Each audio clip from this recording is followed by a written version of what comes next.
I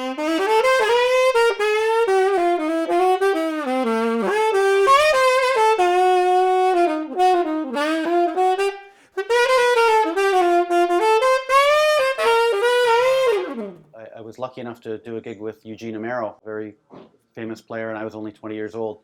And he told me, he says, Doug, don't ever sell a saxophone. He goes, everybody I know tells tales of woe of saxophones they sold and wishes they hadn't.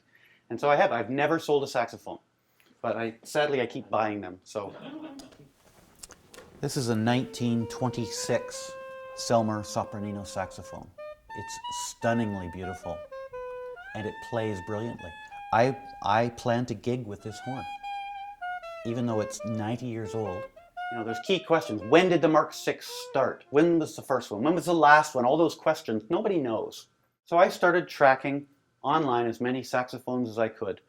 And very quickly that became a powerful database. I have about 7,100 Selmer saxophones in my database now and about 31,000 photographs. So it's becoming a really neat tool. So the collection behind me has examples of every model of Selmer from 1922 up until 1965. I have a low A alto. So it's kind of cool to be able to compare the instrument you're looking at and go, wow, this key changed shape or this happened. What's really fascinating is to be able to play them one after another. The ability to play the history and feel the development by putting one horn down and picking the next up. It's a really a neat and unique experience. The most famous, mythical, legendary model of Selmer saxophones, called the Dorsey model. As the rumor goes, it was a request by Mr. Dorsey for his band that they liked the left-hand bell keys. So a very, very small number of these instruments were built in 1939. I was very lucky to acquire this only a couple of months ago. So this is one of only 50 ever made. One of my challenges is I don't want to buy a horn and put it away in a closet and never play it. So as I started to collect a wide variety of instruments, I'm trying to gig with them all.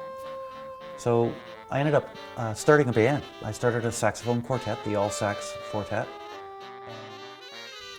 So it's a fun group for us because we have 4 guys and between 20 and 25 saxophones on stage. Having access to the Selmer archives has been a blessing and a curse because there's 750,000 records and I'm attempting to make sense of them, deciphering them, learning them, and I've got a little over 3,000 hours of work into analyzing the Paris archives. I've got several thousand hours of work into my other database before that. It's a ridiculous amount of time I'm spending.